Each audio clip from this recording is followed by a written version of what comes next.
जैसा कि आप देख रहे हैं कि स्लाइड में आपको बौद्ध धर्म से जुड़े हुए बहुत सारे क्वेश्चन दिखाई दे रहे हैं और ये क्वेश्चन एग्ज़ाम के दृष्टि से बहुत ही इम्पोर्टेंट है।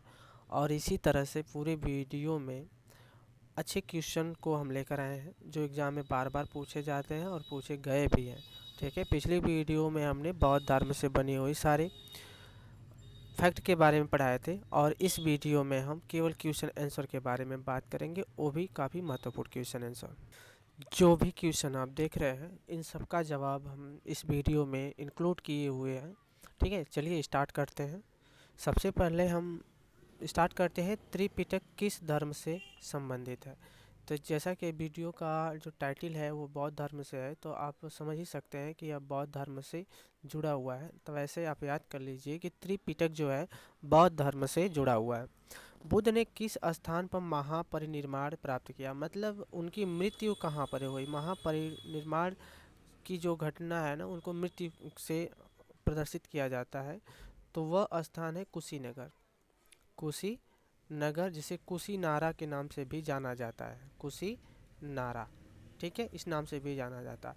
किस शासक ने बौद्ध के लिए विख्यात विक्रम विश्वविद्यालय की स्थापना की। बहुत ही इंपॉर्टेंट है, उस शासक का नाम है धर्मपाल।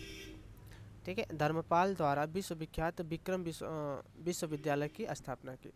तृतीय बौद्ध संगीति को किसने संरक्षण दिया, मतलब किस शासक के शासनकाल में तृतीय बौद्ध संगीति हुई थी, तो वह अशोक के शासनकाल में। ठीक है, बात करें तो अशोक के शासन में तृतीय बौद्ध संगीति हुई थी। और सन की बात करें तो सन जो हुआ था 250 आप मान सकते हैं या 255, इसका कोई फिक्स डेट नहीं है, वो भी ईसा पूर्व में। ठीक है, अशोक के समय हुआ था। और स्थान की बात करें तो पाटलिपुत्र, पाटलिपुत्र में हुआ था। अशोक के समय कौन सी बौद्ध संगीति हुई थी, तृतीय बौद्ध संगीति हुई थी।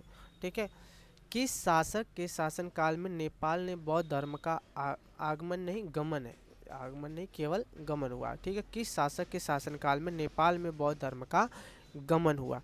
ठीक है, तो वह है अशोक। अशोक के बारे में अभी आपको बताया गया था। अशोक के समय तृतीय बौद्ध संगीति हुई थी। 250 से या फिर 255, दोनों क्वेश्चन पूछ सकता है। ठीक ना, पाटलिपुत्र में हुई थी। आई बात समझ में। ठीक, सांची का स्तूप क्यों विख्यात है, तो सांची का स्तूप पहले बात करें तो सांची का जो स्तूप है वह बौद्ध धर्म से संबंधित है। किस धर्म से, बौद्ध धर्म से संबंधित है। ठीक ना, और इसके विषय में सबसे विशेषता यह है कि यह बौद्ध धर्म का सबसे बड़ा बौद्ध स्तूप है, सबसे बड़ा बौद्ध स्तूप है। आई बात समझ में, स्तूप। ठीक है, इसलिए यह काफ़ी चर्चा में रहता है। गौतम बुद्ध द्वारा अपने धर्म में दीक्षित किया जाने वाला अंतिम व्यक्ति कौन था। ठीक है, उस समय केवल किसके द्वारा, केवल गौतम बुद्ध, सॉरी यह क्वेश्चन मिस्टेक से आ गया, उसको छोड़े जाने दीजिए। अगर हम बात करें केवल बुद्ध द्वारा, ठीक है, बुद्ध द्वारा अपने धर्म में, गौतम नहीं, बुद्ध द्वारा अपने धर्म में दीक्षित किए जाने वाला अंतिम व्यक्ति कौन था, तो वह है सुभद्र। कौन है, सुभद्र। ठीक है, आगे चलें तो प्राचीन विश्वविद्यालय कौन था, तो काफ़ी प्रसिद्ध विश्वविद्यालय वो था नालंदा। नालंदा विश्वविद्यालय था। आई बात समझ में। ठीक है, नालंदा विश्वविद्यालय की स्थापना कुमार गुप्त के द्वारा की गई थी। किसके द्वारा, कुमार गुप्त के द्वारा। और यही नालंदा विश्वविद्यालय, ठीक है, काफ़ी प्रसिद्ध है। और यह नालंदा विश्वविद्यालय बौद्ध धर्म का शिक्षण संस्थान है। बौद्ध धर्म का शिक्षण संस्थान है, मतलब सबसे ज़्यादा बौद्ध धर्म के ही मानने वाले लोग इस नालंदा विश्वविद्यालय में शिक्षा दीक्षा लिया करते थे। ठीक है, किस भाषा का प्रयोग बौद्धवाद के प्रचार के लिए प्रयोग किया जाता है, तो वह है पाली भाषा। ठीक है, बौद्ध धर्म में जितने भी पिटक हैं, जितने भी ग्रंथ हैं, वो पाली भाषा में ही लिखे गए हैं। और प्रथम उपदेश की अगर बात करें, प्रथम उपदेश जो सारनाथ में दिया गया था, सारनाथ में, वह उपदेश की भाषा भी पाली थी। ठीक है, अगर जैन धर्म की बात करें तो वो प्राकृतिक भाषा थी। कैसी भाषा थी, प्राकृतिक भाषा थी और अर्धमगधी थी। कैसी थी, अर्धमगधी थी, वो जैन धर्म की बात करें। ठीक है, बोधिसत्व पद्माणी का चित्र सर्वाधिक प्रसिद्ध और प्रायश्चित चित्रकारी है। ठीक है, यह कि कहाँ पर मिलती है यह चित्रकारी बोधिसत्व के समय की। या फिर बात करें कि बौद्ध धर्म की सबसे प्रसिद्ध और प्रायश्चित चित्रकारी कहाँ पर उपलब्ध है, तो वह है अजंता। अजंता की गुफा आप जानते हैं, ठीक है, महाराष्ट्र में, महाराष्ट्र में। ठीक है, और अजंता के अगर बारे में बात करें तो 1983 ईस्वी में, किस समय, 1983 ईस्वी में यूनेस्को ने विश्व धरोहर में सम्मिलित किया। ठीक है, यूनेस्को ने विश्व धरोहर में सम्मिलित किया था। आई बात समझ में? ठीक है, आगे चलिए। मठ और स्तूप किस धर्म से संबंधित है? अच्छा क्वेश्चन है। तो मठ और स्तूप बौद्ध धर्म से संबंधित है, बौद्ध धर्म से संबंधित है। ठीक है, बौद्ध धर्म एवं जैन धर्म दोनों के उपदेश किसके शासन काल में दिए गए? मतलब कह रहा है कि बौद्ध धर्म का उपदेश और जैन धर्म का उपदेश ऐसा कौन सा शासन था जिसके काल में दिया गया? ठीक है, तो है बिंबिसार। बिंबिसार ऐसा शासक था जिसके शासनकाल में दोनों धर्मों का सम्मेलन हुआ था, बौद्ध धर्म और जैन धर्म। गौतम बुद्ध ने अपना प्रथम उपदेश कहाँ दिया? तो वह था, अभी बताए थे, सारनाथ में। ठीक है, सारनाथ में प्रथम उपदेश दिया था 5 शिष्यों को। ठीक है, 5 शिष्यों को पाली भाषा में। ठीक, बौद्ध धर्म ग्रहण करने वाली प्रथम महिला की बात करें तो महाप्रजापति थे, महाप्रजापति थे, प्रजापति गौतमी, इनका नाम सुना होगा आपने। गौतमी के द्वारा ही इनका लालन पोषण हुआ था। क्या पालन पोषण हुआ था? पालन पोषण हुआ था, क्योंकि 7 दिन बाद इनकी माता की मृत्यु हो गई थी, तो उनकी देखरेख इनकी सौतेली माता गौतमी द्वारा ही किया गया था। ठीक है, बोध गया कहाँ है? तो बोध गया बिहार में स्थित है, बिहार में। बोध गया में क्या, बोध गया क्यों प्रसिद्ध है? क्योंकि महात्मा बुद्ध को यहीं पर, ठीक है, उनको ज्ञान की प्राप्ति हुई थी। महात्मा बुद्ध को ज्ञान की प्राप्ति स्थल है, प्राप्ति स्थल। ठीक है, और किस नदी पर? निरंजना नदी। निरंजना नदी के किनारे पीपल के वृक्ष के नीचे बोध गया में महात्मा बुद्ध को ज्ञान की प्राप्ति हुई। जातक किसका ग्रंथ है? ठीक है, जातक बौद्ध धर्म का ग्रंथ है, बौद्ध धर्म का ग्रंथ है। ठीक है, और यह जो ग्रंथ है, अगर हम बात करें जातक की, तो यह भी पाली भाषा में ही लिखा गया है, पाली भाषा में। ठीक है, और यह जातक ग्रंथ जो है ना, वह सुत्त पिटक का एक हिस्सा है, सुत्त पिटक का एक हिस्सा है। और किस हिस्से का यह भाग है? तो यह है अंतर्गत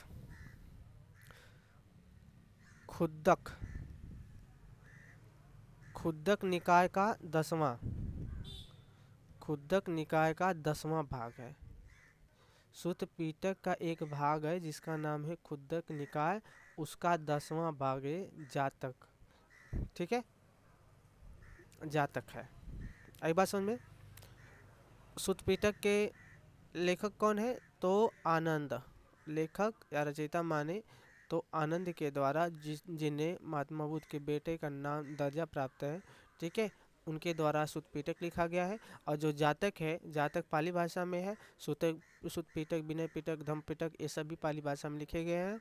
सुत्त पिटक का जो खुद्दक भी निकाय है, उसका 10वां भाग ये जातक कहलाता है। ठीक है, और जो जातक है बौद्ध धर्म से संबंधित है। और जातक के अंतर्गत क्या आता है? जातक के अंतर्गत महात्मा बुद्ध के पुनर्जन्म की कथाओं का उल्लेख मिलता है। ठीक है, बुद्ध को ज्ञान की प्राप्ति कहाँ हुई थी? तो गया बिहार में हुई थी, गया का बिहार में। ठीक है, यहाँ पर देखें तो बोध गया उसी का नाम है। सारनाथ में बुद्ध का प्रथम प्रवचन कहलाता है। क्या कहलाता है? सारनाथ में बुद्ध का जो प्रथम उपदेश है या प्रवचन है, उसको किस नाम से जाना जाता है?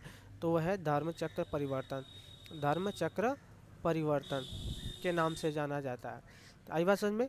ठीक है, तो इसका प्रतीक क्या है? अगर पूछ ले हम प्रवचन का प्रतीक क्या है, तो प्रवचन के प्रतीक को हम चक्र प्रतीक से दर्शाते हैं। आई बात समझ में? ठीक है। बौद्ध धर्म ने समाज में किस वर्ग पर महत्वपूर्ण प्रभाव डाला? तो आपने डाला, जानते होंगे, नारी। ठीक है, नारी और शूद्र पर, मतलब महिला और शूद्र पर बौद्ध धर्म का सबसे ज़्यादा प्रभाव पड़ा था। ठीक है। गृह त्याग का क्या प्रतीक है? तो हमने बताया था कि महात्मा बुद्ध ने अपना जो घर त्यागा था वह घोड़े पर जा कर के, मतलब सारथी के साथ घोड़े से, रथ से गए थे। तो उनका जो प्रतीक माना जाता है घोड़ा माना जाता है। ठीक है। इसी तरह से कई प्रतीक हैं बौद्ध धर्म में। तो बौद्ध धर्म में प्रतीक में के बारे में देखें तो आप देखेंगे कि गर्भधारण, गर्भ धारण के प्रतीक के बारे में देखें तो उसे हाथी, हाथी प्रतीक माना जाता है। ठीक ना। जन्म का प्रतीक, जन्म का प्रतीक कमल है। ठीक है। यौवन का प्रतीक सांड है।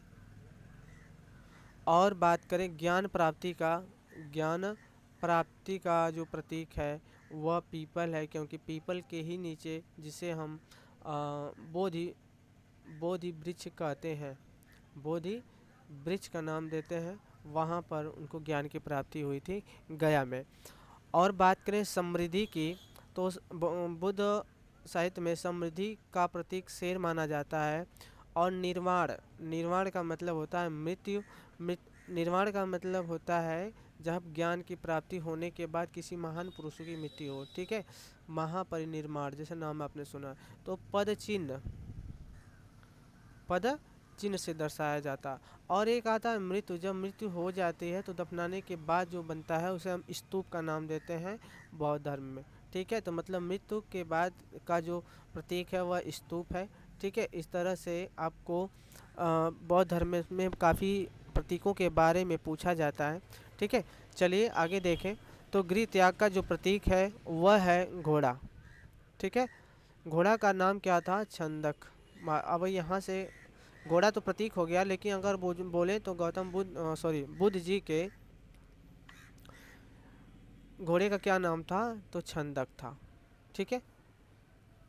सर्वप्रथम शून्यवाद, जिसे हम शून्यता का सिद्धांत भी कहते हैं, का प्रतिपादन करने वाले बौद्ध दार्शनिक का क्या नाम है? बहुत अच्छा क्वेश्चन है और अच्छे एग्जामों में पूछे जाने वाले क्वेश्चन है। ठीक है। तो वह है नागा अर्जुन, नागा अर्जुन। ठीक है।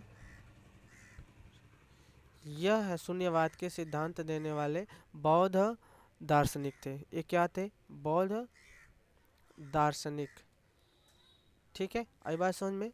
चतुर्थ बौद्ध संहिता किस नगर में आयोजित की गई थी? यहाँ पर अच्छा क्वेश्चन पूछा गया है। तृतीय जो बौद्ध संहिता हुई है वह अशोक के समय पाटलिपुत्र में हुई है। ठीक है। अगर पाटलिपुत्र की बात करें तो जो जैन धर्म की प्रथम जैन संहिता हुई थी, कहाँ की? जैन धर्म की प्रथम जैन संहिता जो हुई थी वह भी पाटलिपुत्र के ही समय हुई थी। ठीक है। और यहाँ पर पूछा है बौद्ध धर्म की चतुर्थ संहिता के बारे में। ठीक है। तो चतुर्थ संहिता जो हुई थी वह किस नगर में हुई थी? वह कुंडलवन में हुई थी। कहाँ हुई थी? कुंडलवन में। आई बात समझ में। यह कुंडलवन कहाँ है? कश्मीर में है। ठीक ना। आगे देखें, अशोक के शासनकाल में बौद्ध साहित्य किस नगर में आयोजित था? तो अभी बताए थे पाटलिपुत्र में। कहाँ था? पाटलिपुत्र में। ठीक ना। अशोक के समय ही बौद्ध धर्म की तृतीय संहिता हुई थी, तृतीय। ठीक ना। कब हुई थी? 250 या 255 ईसा पूर्व थी, ईसा पूर्व माना जाता है। ठीक है। बुद्ध की मृत्यु के बाद प्रथम बौद्ध संहिता की अध्यक्षता किसने किया था? ठीक है। प्रथम, द्वितीय, तृतीय, टोटल बौद्ध धर्म में 4 संहिताएं हुई थी, जिसमें प्रथम बौद्ध संहिता की बात कर रहा है तो प्रथम बौद्ध संहिता महाकश्यप के समय हुआ था। अध्यक्षता जिसने किया था, समय नहीं पूछा है, अध्यक्षता पूछा है, तो महाकश्यप, कश्यप के समय हुआ था। उस समय के जो शासक थे वह अज्ञात शत्रु थे। क्या थे? अज्ञात शत्रु हुआ करते थे। ठीक है। कब हुई थी? 483 ईसा पूर्व हुई थी। ठीक है। प्रथम बौद्ध संहिता। बौद्ध शिक्षा का केंद्र कौन कौन थे? तो अभी हम बताए थे बौद्ध शिक्षा का सबसे प्राचीन और विश्व का सबसे बड़ा विश्वविद्यालय, आपने प्राचीनतम विश्वविद्यालय की अगर बात करें तो नालंदा विश्वविद्यालय, नालंदा नालंदा विश्वविद्यालय, और एक विश्वविद्यालय है जिसका नाम है विक्रमशिला, विक्रमशिला विश्वविद्यालय। ये दोनों विश्वविद्यालय बौद्ध धर्म के शिक्षा का सबसे बड़े केंद्र हुआ करते थे। ठीक है। भारत का सबसे प्राचीन बिहार कौन सा है? प्राचीन बिहार की बात करें तो नालंदा। कौन सा? नालंदा। ये सबसे बड़ा बौद्ध बिहार है। ठीक है। बुद्ध ने सर्वप्रथम उपदेश कहाँ दिया था? इस समय वाराणसी में एक स्थान पड़ता है। ठीक है, सारनाथ। सारनाथ, वहीं पर इन्होंने अपनी पाली भाषा में उपदेश दिया था। ठीक है। बुद्ध चरित्र, जिससे बौद्धों का रामायण कहा जाता है, के रचनाकार कौन है? काफ़ी अच्छा क्वेश्चन है। बुद्ध चरित्र, ठीक है, जिससे बौद्धों का रामायण कहा जाता है, के रचनाकार कौन है? ठीक है, तो वह है अश्वघोष। कौन है? अश्वघोष। इनकी रचना को बौद्ध का रामायण के नाम से जाना जाता है। ठीक है। अगर बात करें बौद्ध धर्म में त्रिरत्न क्या इंगित करते हैं, तो धम्मपद क्या इंगित करते हैं? कौन कौन से? बुद्ध, धम्म, संघ। ये तीन बौद्ध धर्म के त्रिरत्न के नाम से जाना जाते हैं। कौन से? बुद्ध, धम्म और एक संघ। ये तीन ऐसे रत्न हैं जिन्हें बौद्ध धर्म में त्रिरत्न की उपाधि प्राप्त है। ठीक है। कौन सा बौद्ध पवित्र स्थल निरंजना नदी के तट पर स्थित है? हमने अभी बताया था कि निरंजना नदी के किनारे ही इन्हें ज्ञान की प्राप्ति हुई थी। और ज्ञान की प्राप्ति कहाँ हुई थी? गया बिहार में हुई थी। ठीक है, गया बिहार में ही थी। इसी गया को हम बोध गया नाम से जानते हैं, बोध गया नाम से जानते हैं। और कहाँ पर हुई थी, किस स्थल पर बात करें तो पीपल के नीचे, पीपल के वृक्ष के नीचे, वृक्ष के नीचे। ठीक है, इसी पीपल को हम बोधि वृक्ष के नाम से जानते हैं, बोधि वृक्ष के नाम से जाना जाता है। ठीक है। और एक क्वेश्चन है, कौन सी रचना गीता की उपाधि के समान मानी जाती है? बौद्ध धर्म में कौन सी रचना गीता के समान? ठीक है, मतलब ऐसे कर सकते हैं, बौद्ध धर्म में कौन सी रचना गीता के समान है, गीता के समान है? ठीक है, तो वह है धम्मपद। क्या है? धम्मपद। आई बात समझ में? इस तरह से बहुत सारे क्वेश्चन आपके सामने हमने जो इम्पोर्टेंट हमें लगा, हमने उसको इकट्ठा किया और आपको प्रदान किया। अगर हम बात करें बेसिक जानकारी के बारे में, तो यहाँ से हम आपको थोड़ा सा बौद्ध धर्म की बेसिक जानकारी बता दे रहे हैं। अगर हम बौद्ध धर्म के संस्थापक की बात करें, तो संस्थापक बुद्ध जी को माना जाता है। ठीक है, जिन्हें हम एशिया का ज्योति पुंज के नाम से जानते हैं, ज्योति पुंज के नाम से जाना जाता है। जन्म की बात करें, जन्म 563 ईसा पूर्व हुआ था। ठीक है, स्थान कहाँ है? कपिल वस्तु के लुम्बिनी नामक स्थान पर हुआ था, लुम्बिनी नामक स्थान पे हुआ था। ठीक है, पिता का नाम शुद्धोधन था। माता का नाम था माया देवी, जिनकी मृत्यु 7 दिन बाद ही, जन्म के 7 दिन बाद हो गई थी। पालन पोषण उनकी एक सौतेली माता, जिनका नाम था प्रजापति। ठीक है, प्रजापति था, इन्होंने किया था। ठीक है, और बचपन का नाम था सिद्धार्थ। इनके बचपन का जो नाम था सिद्धार्थ था। और पत्नी का नाम यशोधरा और पुत्र का नाम था राहुल। ठीक है, आई बात समझ में? इतनी बेसिक जानकारी है। ठीक है, और इन्होंने 4 दृश्य देखा था। कौन सा? बूढ़ा व्यक्ति, बीमार व्यक्ति, एक 100 देखा था और एक सन्यासी देखा था। इन्हीं को देखने की वजह से इनके जीवन में हृदय परिवर्तन हो गया और अपने घर को त्याग दिए। घर के त्याग को गृह त्याग का नाम दिया गया, और इसी गृह त्याग को हम बौद्ध धर्म में महानिष्क्रमण का नाम दिया जाता है, जिसका प्रतीक हमने बताया था अभी जस्ट, घोड़ा। क्या बताया था? घोड़ा। ठीक है, और प्रथम गुरु की बात करें, इनके प्रथम गुरु की बात करें तो आराम कलाम, यह उनके प्रथम गुरु थे। अगर द्वितीय गुरु की बात करें तो वह रामपूत। कौन है? रामपूत उनके द्वितीय गुरु है। ठीक है, और 35 वर्ष की आयु में उन्हें ज्ञान की प्राप्ति हुई थी। पीपल के वृक्ष के नीचे, निरंजना नदी के किनारे बोध गया में हुई थी। ठीक ना? जब उनको ज्ञान की प्राप्ति होगी तब से उन्हें तथागत कहा जाने लगा। आई बात समझे? ठीक है। और अगर बात करें इनके शिष्य के बारे में बात करें तो इनका जो सबसे प्रथम शिष्य अगर बात करें, प्रथम शिष्य 2 शिष्य हुआ करते थे, तपस्सु तपस्सु व भल्लिक, ये उनके 2 प्रथम शिष्य थे।